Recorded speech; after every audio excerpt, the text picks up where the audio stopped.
This original WSRE presentation is made possible by viewers like you. Thank you. Heisman Trophy winning quarterback and NBA star Charlie Ward on this edition of Conversations.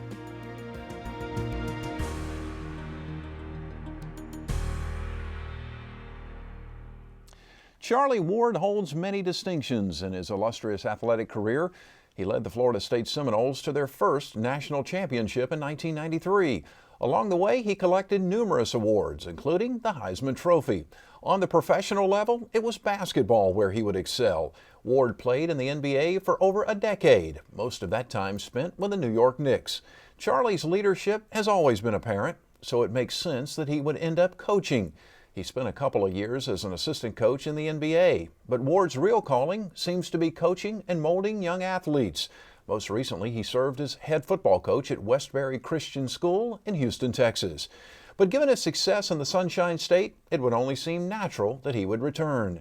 In the 1990s, Charlie's workspace was Doak Campbell Stadium in Tallahassee, Florida. Today, it's about 3 hours west down Interstate 10 in Pensacola. In early 2014, Charlie was named head football coach at Booker T. Washington High School. We're proud to have Coach Charlie Ward on this edition of Conversations. Thank you for joining us. Oh, my pleasure. Thanks for having me on. Well, it's great to have you in the community, first of all, and I want to get into that and what your coaching style is going to be. But before I do that, I'm going to ask you a question that I'm sure you've been asked a million times. Won the Heisman Trophy at Florida State, won the national championship, and then you went to play basketball. Why? It mainly came down to job opportunity. I didn't get an opportunity to play in the NFL, but God had a different plan for me and gave me an opportunity to play in the NBA. But when it was all said and done, it came down to me really being committed to being a senior guard on our basketball team my senior year. So I didn't take off after football season to go and focus on the NFL.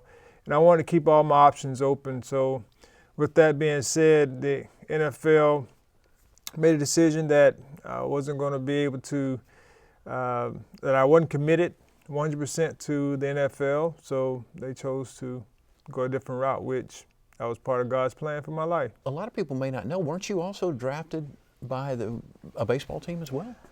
Yes. A couple years I was drafted by the Milwaukee Brewers one year and then New York Yankees the next year, okay. My junior and senior year. Okay. So multi-sport athlete there. Yes. I really didn't play. Only played 1 year of baseball in high school, and that was the extent of my baseball career. Before, I played Little League growing up, but they were just basically drafting me off of athletic ability and hope that if I chose to come and play baseball, that they would have my rights. Yeah. Tell me what it was like leaving Tallahassee, Florida, going to New York. The spotlight of the New York media and the New York athletic scene, that must have been quite an experience. Well, it was, and a big transition, change of scenery, people, but one of the things that I had to come to grips with is whenever you say you're not going to do something, God delivers and says this is what you're going to do. So while I was in New York, for the Heisman a couple months before that, and I told them I didn't think I could live here in New York when I left after the Heisman, and lo and behold, that's where I end up the next 6 months later. But I got acclimated to the New York style, and people who came said, "Man, you've integrated yourself into this community," and so you had to drive the way they drive, and you didn't talk the way they talk, but you kind of integrated and people knew who you were on the streets. But, when it was all said and done, New York is just like most places, it's just bigger and a lot more things to do. That's right. And a lot more spotlight on you as an athlete. It is. Yeah. There are a lot of newspapers there, and they're all clamoring for a story, so sometimes they create stories. Yeah. And they make them happen. So, but you get the coverage necessary that you need to be successful as a team and also as an individual. And you also get a chance to meet a lot of different people. So I was grateful that I had the opportunity to meet quite a few people. What was it like as an athlete going from the high level of college football that you were at to the National Basketball Association? What was that transition like? It was tough, especially on me, because I was at the top of one sport, and once you get to the next sport or career, I was on the bottom. And it was a tough transition just mentally, trying to work through all those different emotions and putting the time in. But, you know, I had the opportunity to have a great coach my rookie year by the name of Jeff Van Gundy. Yeah. And that relationship over the course of time was very fruitful for me. But, you know, every morning we would go to work out and work on my skills and those types of things, because that's what I was lacking, because I wasn't a true basketball player.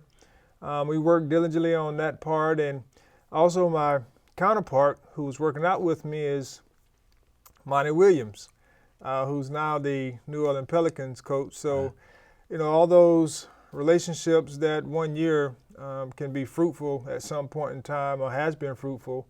And but you never know what may happen with relationships. But, you know, that was a big transition, of course, you know, going from winning a Heisman to sitting on the bench in the NBA. But it was a great learning experience for me, because I got a chance to play against some of the veteran guys in practice and learn from those guys, which as an athlete is tough to sit and watch.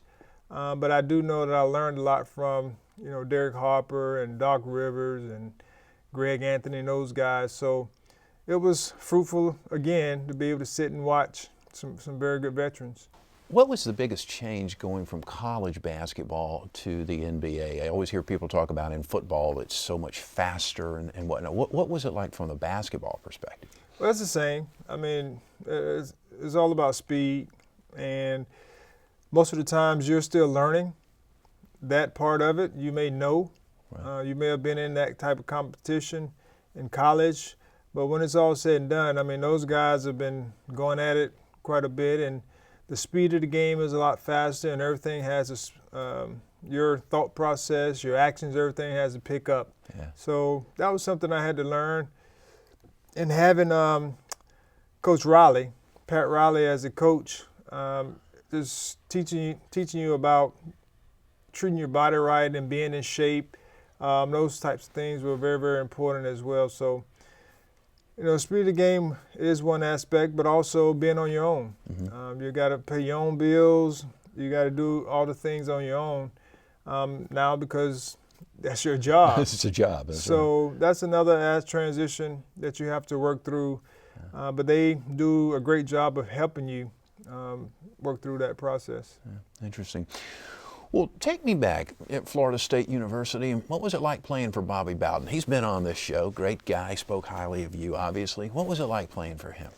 Well, I mean, I'm very grateful for Coach Bowden, because of the man he is, one, and the integrity that he brought to our university, to the guys that were brought before him as players, and he treated us like his sons. So that's a great feeling to have, and I didn't know 20 plus years later that I'll be coaching, and also using some of the same things that he's done as a coach now. As a coach, what did you learn from him that you're implementing in your coaching today? Well, just molding young men, the character aspect of it. I know he's at State University, but he molded us to have a heart for God. And that goes a long ways outside of football. We were very successful in football as well, but just molding young men into the type of man that God wants us to be. So, you know, just that aspect, and surrounding us with those type of coaches as well. I was fortunate to have Coach Mark Rick for 4 out of my 5 years at Florida State, and a great godly man, family man. So, you know, having him as my mentor and coach was a great blessing for me to have. So, you know, just in the winning environment, you know, what it breeds and what it looks like, and the dedication that it takes for everyone to be successful, the team to be successful. Those are the types of things that I learned from Coach Bowden. And he was, like I said, he was a man of integrity. So everything he wanted to do was above board. I think one of the things that has impressed me personally about his career is the way that he was just able to adapt over the years. And when I interviewed him, he talked a little bit about that and how athletes change and just the world changes and how he was able to adapt. What are your thoughts on that? Well, I owe him a lot because when I got to Florida State, we were a two-back set, I formation, and we were very run-oriented. Yeah. And my junior year, he made a change in the offense to fit, my ability. And that took a lot because he had been successful at doing what he was comfortable doing on offense. And it took a lot for him to make that change. And of course, he put it on the coaches, to make sure that we got that change going in the right direction. Right.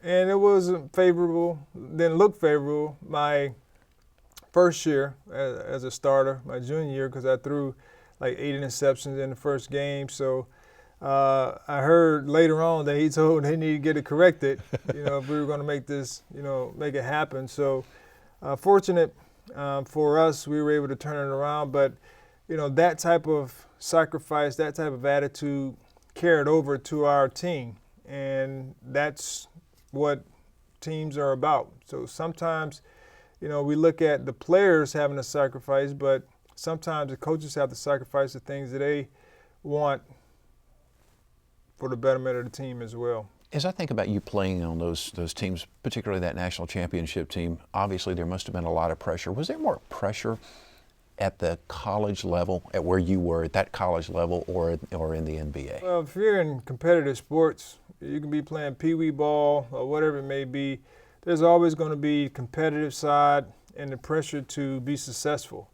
And a lot of times in peewee ball, it's about having fun and those types of things. But when it's all said and done, the kids want to win, and they want to be successful in that way, especially if there's a scoreboard up there. Right.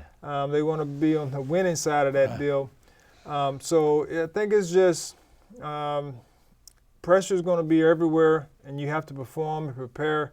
If you're not prepared, then you shouldn't expect, be successful. But we were very much prepared for every situation, whether it was in college or professionally. And we didn't win every game, but we learned from each game. Yeah. But the thing about any kind of competitive sports, you have to be prepared for that sport. Talk to me a little bit about bouncing back, because I'm always curious when you see you're talking about throwing the interceptions, early on. How do you, as an athlete at that level, how do you get that out of your head so that the next time you go out there on that next set of downs that you're not worried about throwing an interception? Just like I said, preparation and the work that you put in. And I know for me, my junior year, I had no experience when it came down to playing. My playing experience was mop-up duty for 2 years or so. So I had no experience as far as getting out there, feeling the game and understanding that part of it and making different throws and what have you. I had natural ability, which I used. But as far as the other things, I struggled in. But going back after each game and looking at the film and learning from it, but the most important thing is putting in the work and the time and practice to make yourself better. And it carried over once it got to a point where I understood where I wanted to go to the ball and what I was doing. And once I got to that understanding, things got a lot better. You moved into coaching after you finished playing in the National Basketball Association. What were those first steps like? Take me through that into coaching. My last year playing, I got injured. My right knee just gave out on me. But I was fortunate enough that I had a 3-year deal, and I got hurt in the first year of my contract. And the great blessing I talked about earlier was, the coach at the time when I got hurt was Coach Van Gundy. He was the one that brought us to Houston to be a part of his team. And when I got injured, I was trying to come back and I just couldn't do it. And he mentioned to me that if I wanted to, come on and do like an internship 1 year to see if that's what I wanted to do, because I felt like I couldn't coach or I didn't want to be a coach. But at that time, I said I'll do it and as an internship. And once I got in there and got going, I started to enjoy my part, which was I was mentoring a few of the younger guys who were just coming in, taking them through drills, talking to them about life skills, and also watching some film with them, those types of things. And then that part, first year internship was something I caught the bug, and then one of the spots on the coaching staff came available, and he gave me an opportunity to come on full time, basically. So, that's kind of where it all started, and after we got to a point where it was time for me to move away from the NBA lifestyle, which was a blessing for 13 years, but I wanted to spend a little bit more time at home and also spend a little bit of time with the kids and their activities. So that's when I made a decision to move away from the NBA and start working high school. And that's where how I ended up at Westbury Christian. How do you like coaching high school? It's been great. It's been a great experience. It keeps you young. Understanding the kids. Kids haven't changed. They just gotten a little bit more boisterous and in the sense of sharing their thoughts and feelings to coaches. However, we've been very good at helping the kids see past where they are now. And someone tried to do that to me as well, and a lot of my teammates growing up.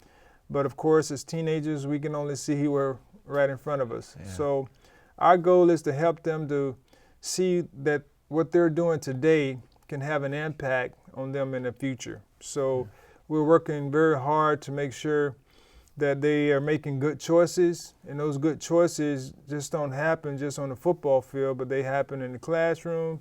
And then sooner or later in life, you still have to make good choices. Yeah. So that's kind of where we are with them right now. And, we tell them all the time that, we're teaching you life skills through football. So you decide not to show up to practice and you don't call on a regular job, you get brought into the office with the owner, and you may, get sent home for good, or you may, work with you, or you get fined. I know in the NBA, if that happens, you get fined for missing practice. So just trying to help them to see that when you miss practice and you don't let the coach know, these are the consequences that you're going to face now, but this is what can happen long term.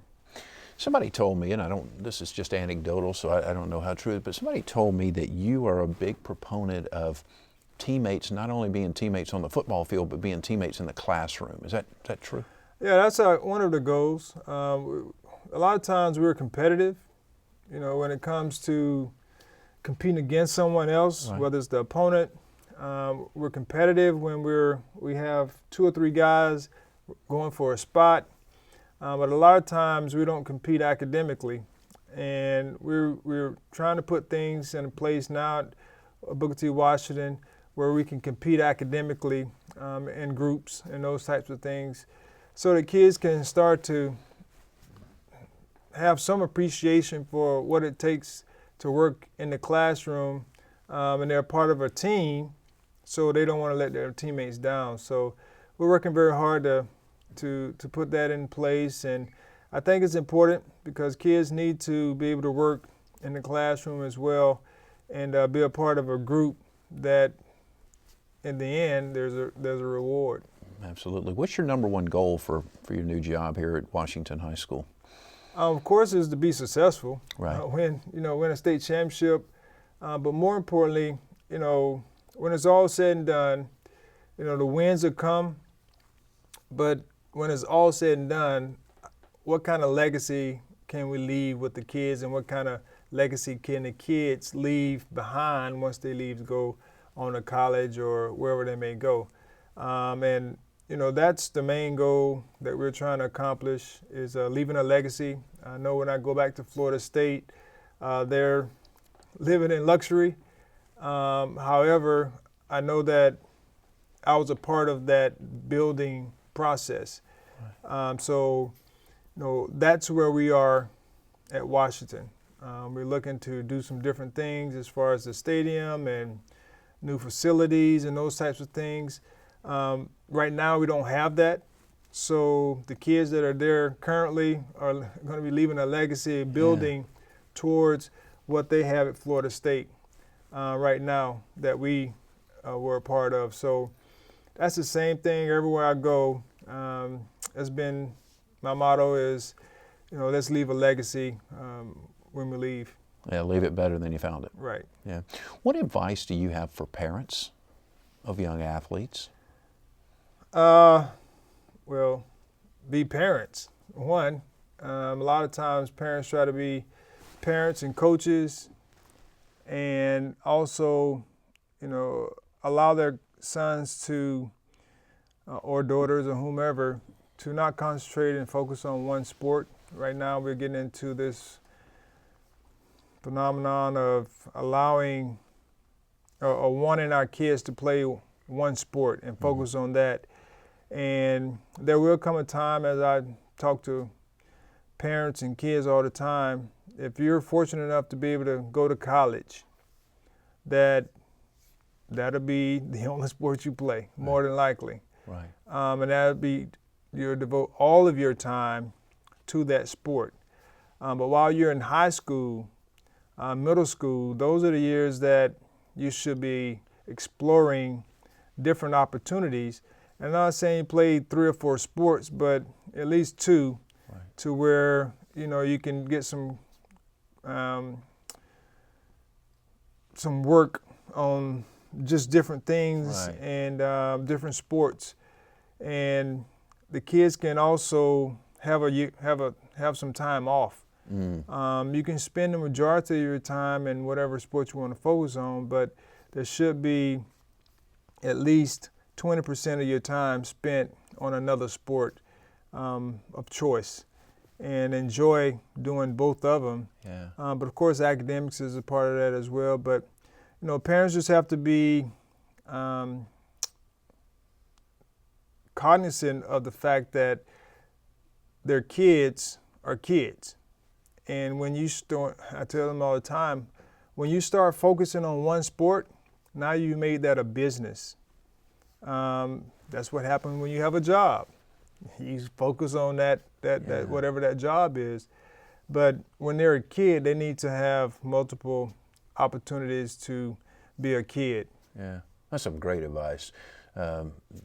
Dr. James Andrews, who is the famed orthopedic surgeon, said kind of the same thing on this program, is make sure you just focus on that one thing.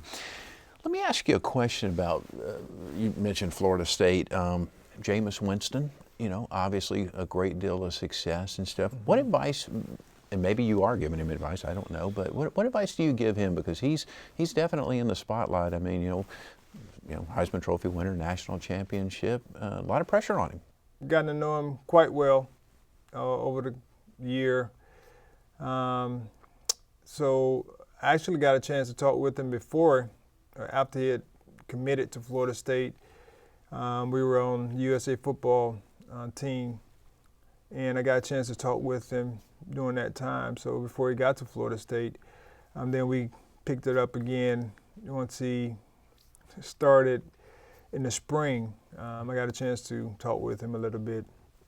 But, it's been tough on him. Yeah. This past year was a very good season, but nonetheless, he had all those issues going on with the alleged rape charge and those types of things. And then on top of that, he was in the running for the Heisman, which, when they were in the running for the national championship. And it was just a lot being thrown on a young kid. And, of course, that's part of the business. So he had to deal with it. And I thought, the one thing about Jameis that I admire about him, and a lot more younger kids should take heed to, is he's willing to listen. So whatever I was sharing with him, whatever someone else was sharing with him that was good advice, he was willing to listen to that. So as I mentioned, we have a great relationship, and we text more than we talk, but my advice to him was just humility will win.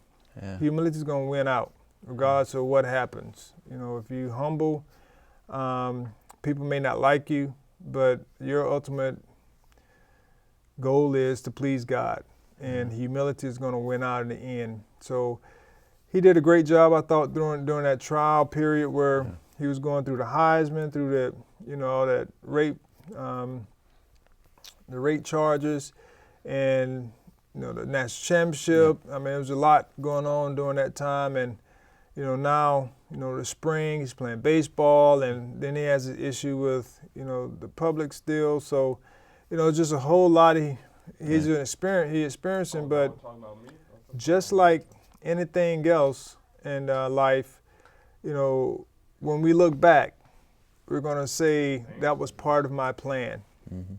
Because when I look back over my life and the challenges that I had to face and the choices that I made, good and bad, as part of God's plan for my life. It's a great learning experience, and for him it's the same. And he'll grow because he's willing to listen and change, and he'll grow from all these experiences. Yeah.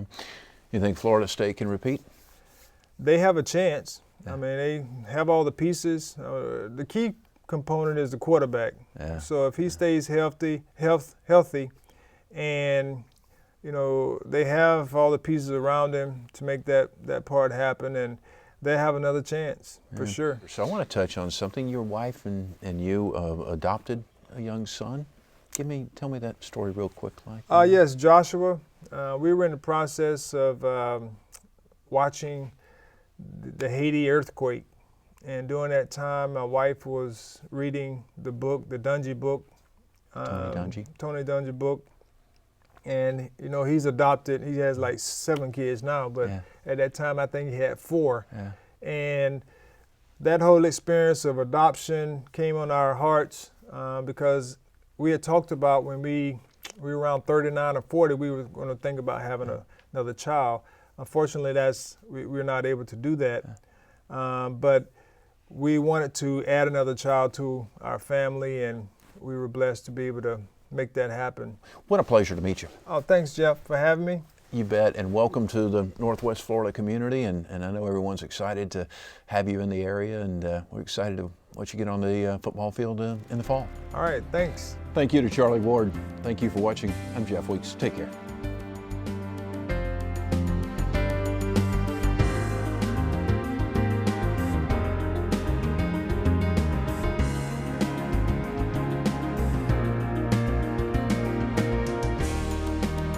Support for this program is provided in part by these corporate sponsors.